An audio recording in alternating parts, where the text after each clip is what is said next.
Hello, everybody. Thank you for joining us for this panel. Thank you to Midland for supporting us for this great first panel about African music business meet realities and opportunities. It's been like a commitment for Trace to be part of the African story and how loud the story can be as well in the future. And for that, we have like a great panelist. So thank you for coming from Africa, most of you. Thank you, guys. So I will introduce you the CEO and founder of Trace, who is Olivier Laouché. Hello. And before that, just to know more about Trace, I will invite you to see a little video, 2-minute video about our commitment to the value of Trace brand.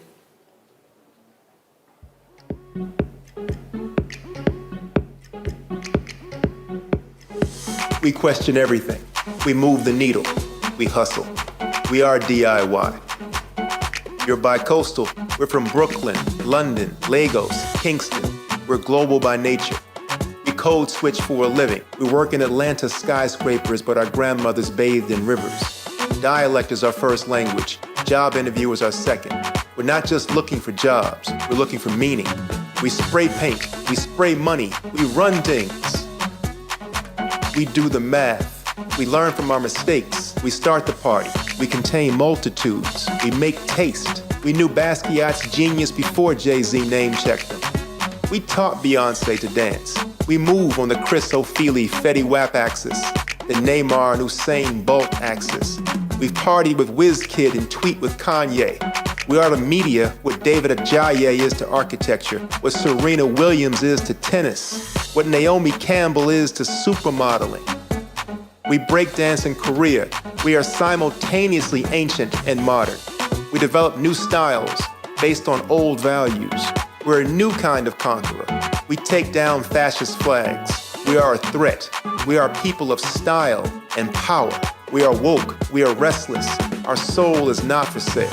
Governments don't fully represent us. No brand or media or institution embraces us in our entirety. We animate and dominate everything we touch. Twitter, Snapchat, Instagram, Tumblr, sport, fashion, music, culture. We are the inevitable intersection of hip-hop and Afrobeat. We are separated by false divisions, but we cannot be contained. We are a legion. Our nation knows no borders. Our true nation is the diaspora. Our feed is the global drumbeat. We are Trace.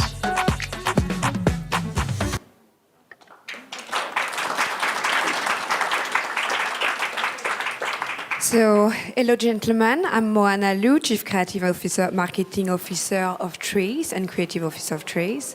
I will be your moderator today. So please, everybody who wants to learn more about you, introduce yourself.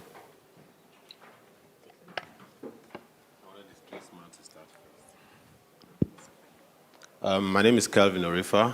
I run a boutique outfit called M-Blue, Nigeria Limited. Before then, this is something of about a month ago.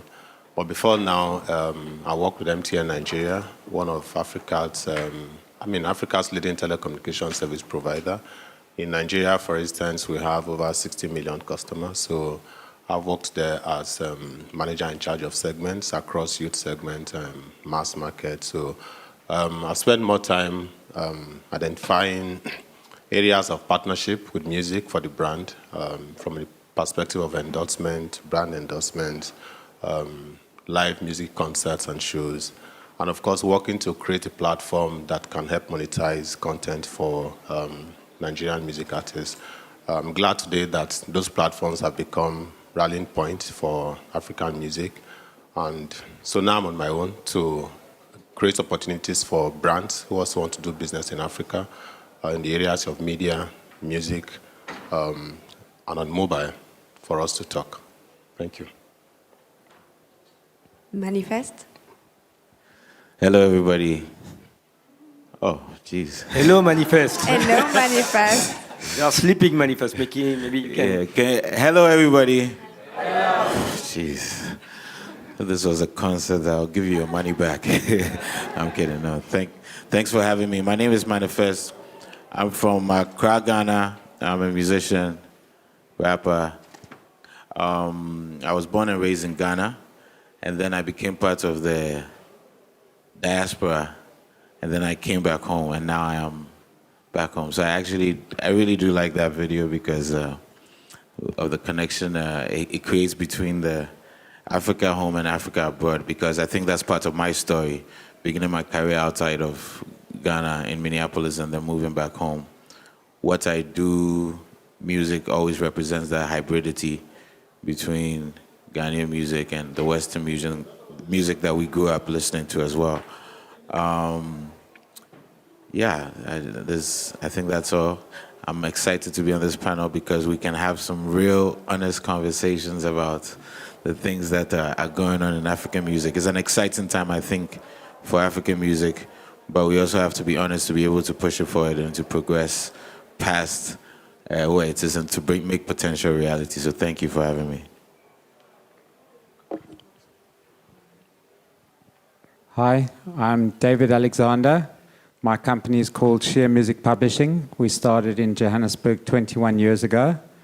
My clients are Questa from South Africa, Stonebwoy from Ghana, or Sauti Sol from Kenya. We are passionate about African music and helping our clients monetize not only the African opportunity, but the global opportunities too. Thank you. As Mona said it, I'm Olivier Laucher, the co-founder, chairman, and CEO of Trace. So thank you for all of you and for Midem to ask us to co-organize this panel. We are going to start with a few slides, really to give some facts and figures about the African music landscape. I think that everybody is familiar about Trace because I imagine the reason why Midem asked us to do this panel is because of our African footprint. We've got about more than 150 million users, viewers in Africa, multiple channels, multiple digital platforms, FM radios, and we organize events, we create local content. So we are by far the #1 Pan-African music brand, and especially in South Africa, where we won during 9 consecutive years the award for the preferred music channel at the Generation X Award. So and to make the transition with the previous panel about Afrobeat going global, we are launching this week a new platform named TracePlay, which will export, in fact, African beats to the entire world, because TracePlay will be available starting tomorrow, the day after tomorrow, in 200 countries, with all our African channels, all our international channels, with also 2,000 hours of on-demand content. So starting tomorrow you can go online, traceplay.tv, and you will find this great platform in all your countries, because I imagine there are people from all over the world here. And why is that so important to really try to discuss about the reality of the music business in Africa? Because music is by far the #1 passion point, center of interest of people in Africa. 55% are research, really, before news, before sport, before anything else. Music is the #1 passion point in Africa. And as you know, Africa is a big continent. There is huge diversity. 60% of the population is young, very young, under 24-year-old. And we know also that Africa is mobile. You can see the figures, so I'm not going to read everything, you can read it. But we know that mobile and the digital goes together. And the more we go, the more we will use, digital platform to access music. So it's very important to take that into consideration into any strategy to develop music business in Africa. So we were asked to try to give a figure about the size of the music market in Africa. So first of all, it's very difficult.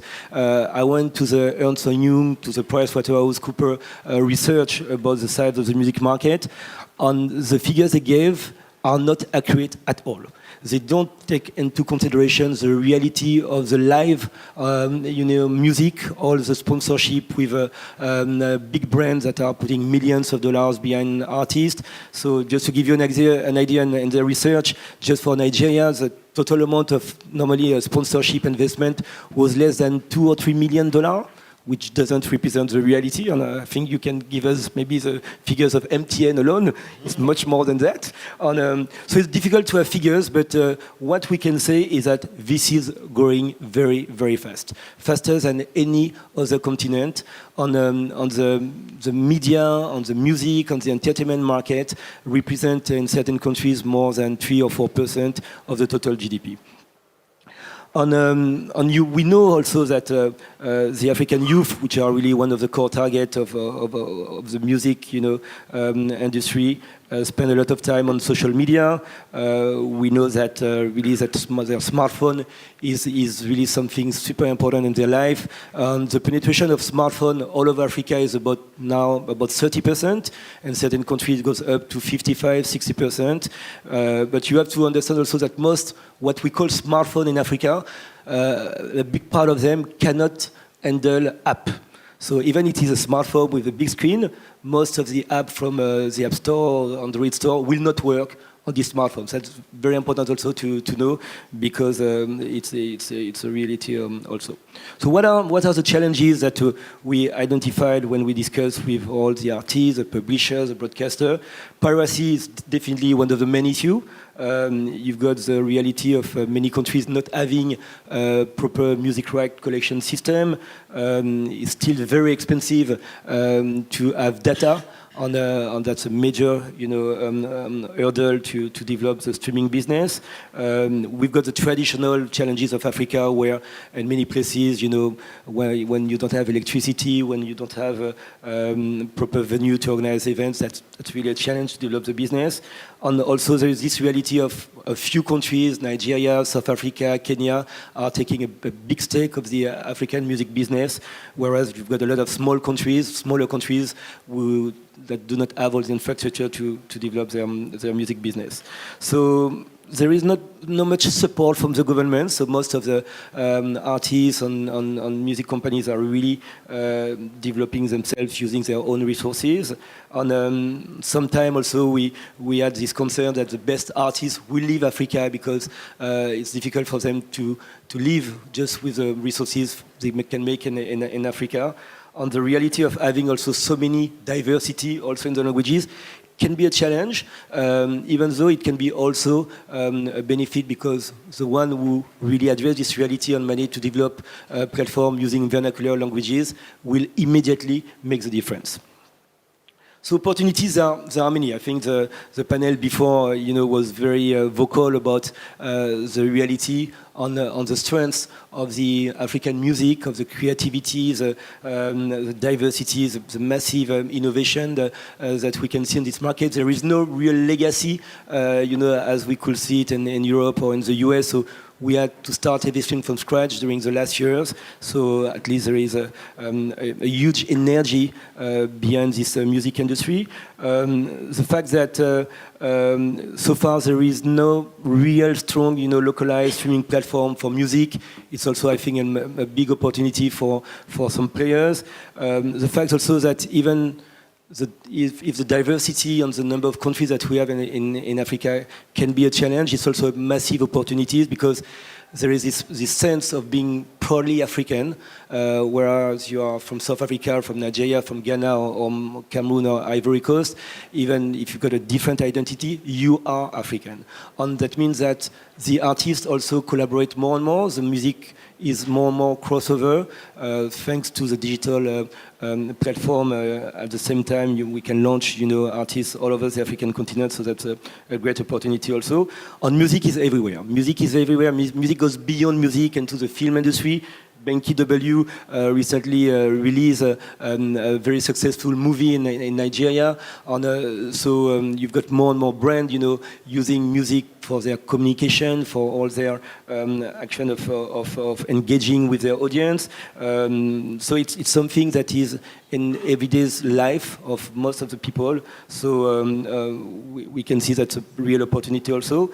On the reality also, more and more, the African beat, the Afrobeat, is more and more popular all over the world. It goes beyond the African continent, not just with the diasporas, many artists all over the world that got some influence from the African artists, and that's a great opportunity. So just, the magazine Forbes released recently their 10 top 10 money makers in music in Africa. I'm not very sure that this ranking is very accurate because, first of all, Akon is not really an African artist. He was born in the US, but he's considered as an African artist. But and they didn't give any figures, so I'm not sure that this ranking is very. But that gives an idea where the biggest artists are in South Africa, Nigeria, a little bit Ghana and Zimbabwe. So this is where a big part of the African music business is, mainly in English-speaking African countries. So the big question now is, so where do we go from there? There is this reality, the creativity, the challenges that we have identified. So the idea is really to take the African music business to the next level, to break the walls. There are a lot of, and you could see it, a lot of challenges. And the idea, I think, is really to discuss now with the panelists how we can make Africa the biggest market for music in the world. Thank you, Olivier. So the first question will be for Hall, actually. The real question is, what is the key to succeed in Africa in the music business? I don't separate succeeding in doing music business in Africa from succeeding in doing business in Africa generally, and of course succeeding in doing business, really. For me, I have a strong marketing background, so from a marketing and strategy perspective. I think first for any offering, call it a product, call it a value proposition, whatever you want to call it a service, it's first always about understanding the consumer, understanding the needs of the consumer. I think the basic definition for marketing would be that you understand consumer needs and you develop product to satisfy that need in a way that it makes commercial benefit to both parties. So I think it's first about understanding the music needs of, if you bring it down to music, understanding the music needs of the African market, which is about understanding the consumer, the African consumer. And that's really very different from the consumer outside of Africa. So it's about what does he want? How does he want it delivered? What are his likes? What are his influences? And what role does culture have to play in those demands?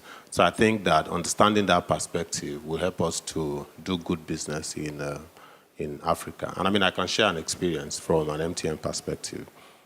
So we decided that we will, first of all, give value to the music industry in Nigeria. So what we did was to create value for the ecosystem. So we identified 3 layers. One, to develop talent, to identify and develop talent. So we started a reality TV show, almost like what is called Idols, but we call it MTN Project Fame West Africa, to identify young talents and give them opportunity, almost like an idol perspective. So that's first about identifying talent. And then the next level for us was exposing the matured talent. So we went into concerts. So we took, first was 2Face, we took them around on the national tour because we found out that in Nigeria, so artists do songs, drop albums, and then they expect the promotions to come. They expect brands to begin to use them. So we decided to create a platform. They really don't go on tours before now. So we decided to create a platform where we also take artists to university campuses, take them to different cities, and kind of connect them with their own fans. So that for us was about exposing the talent that we know that we have. And then the next level for us was also identifying with reward platforms where we can also reward. So it was about identifying, it was about exposing, and it was about rewarding. So we partner with a few awards platforms, and sponsor those awards platforms over a long period of time, which is basically to reward creativity. So that for us was about creating value first for the system. And then the next thing was how else, in the midst of piracy, you talked about the challenges that we have in Africa.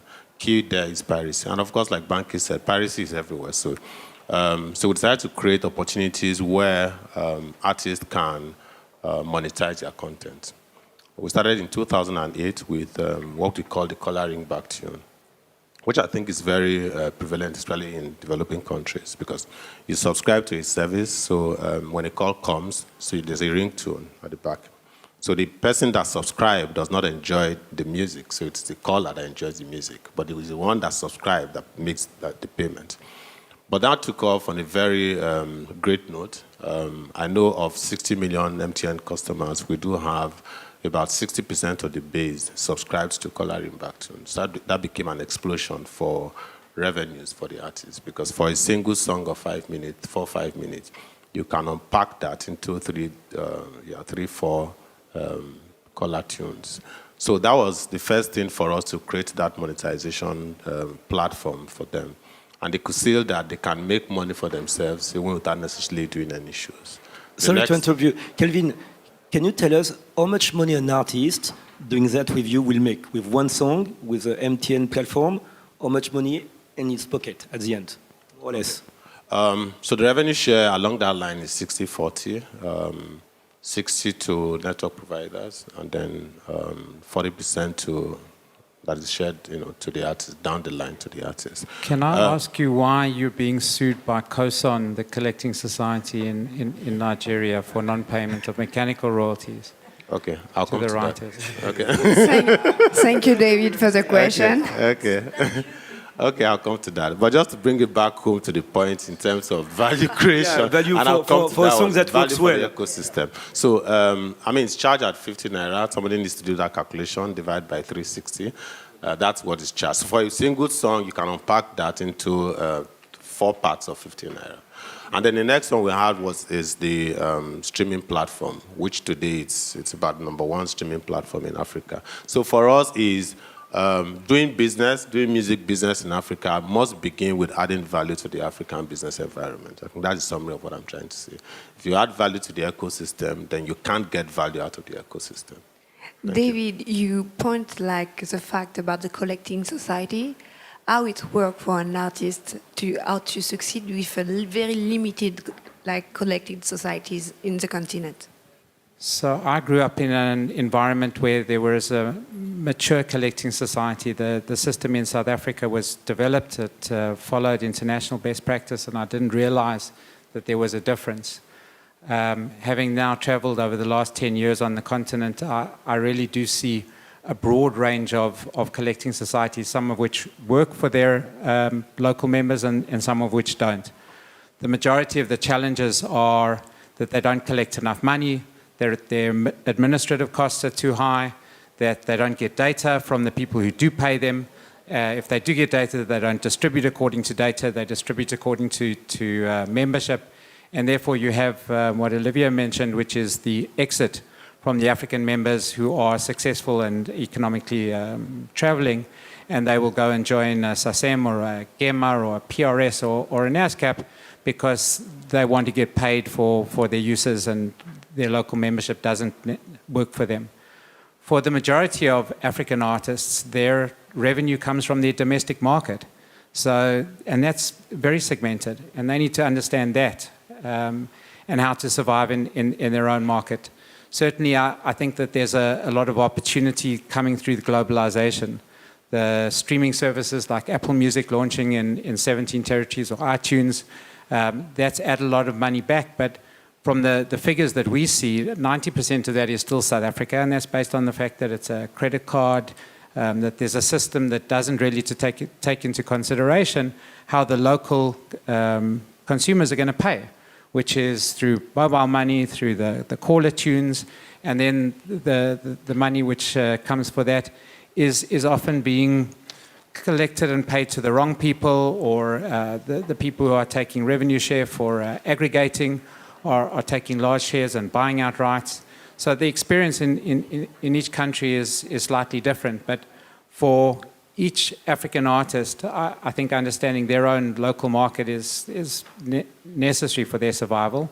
And the fact that they need to then plug into, at some point, a global community, Africa is now changing. It's exciting. We're on the cusp, and I feel proud to be a part of this wave. Thank you. And it's very important as well to know the point of view of the artist. Manifest as an artist, as Ghanaian artist. Take the mic. Yeah. Yeah.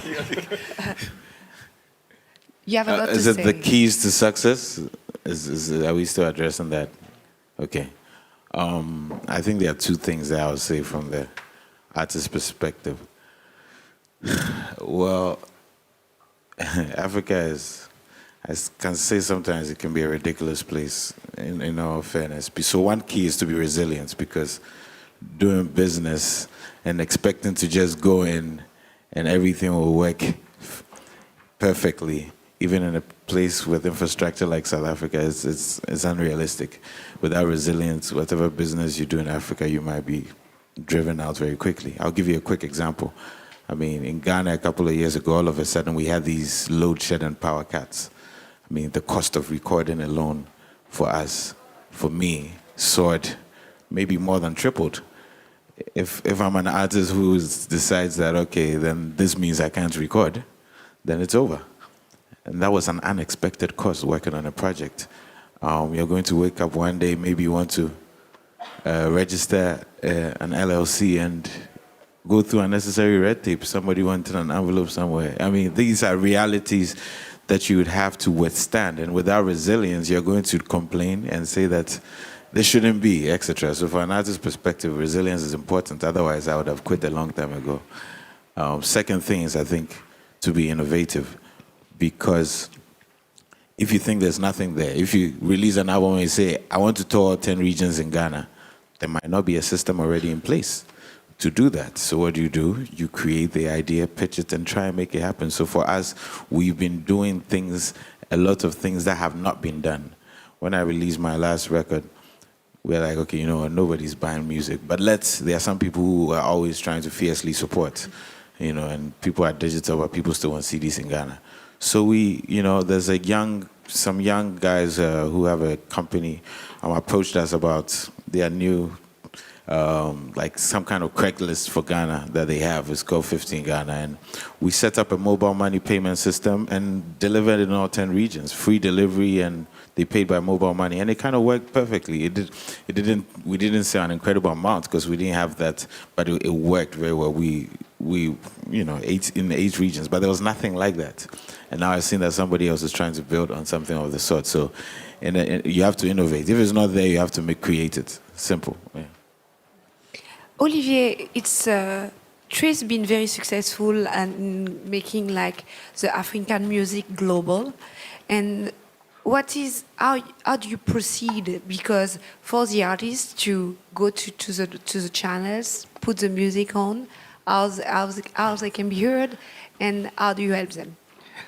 Oh, that's a question that we have about 600 times, per week. We receive about 600 music videos each week from African channels, and we've got a team of about 15 people who are going to decide which music video to put on which channel.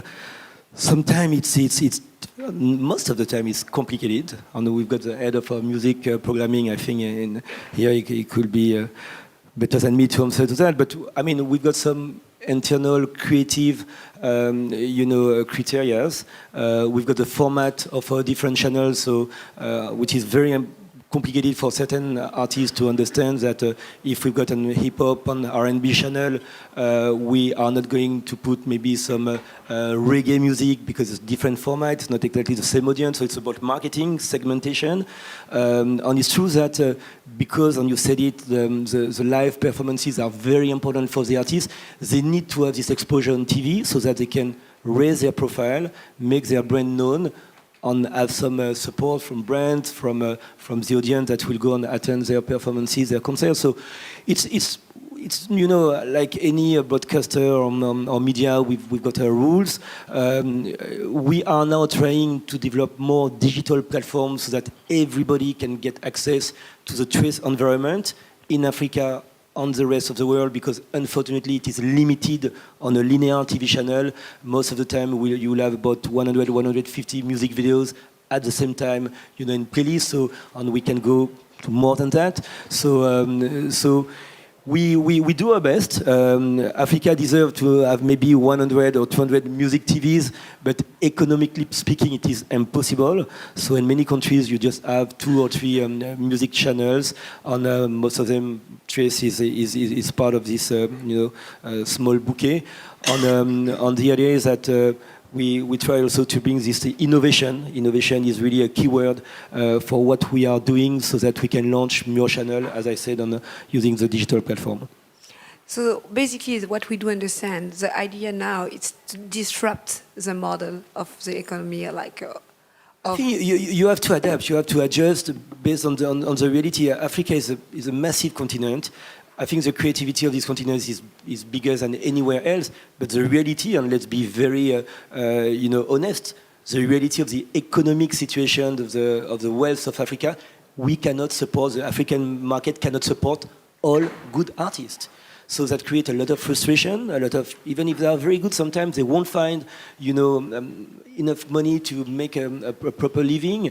So you have to deal with that. This is why the artists are, most of the time, they've got 2-3 jobs. They are artists during the day or the night, and they will also do other things because they need to make a living for their family.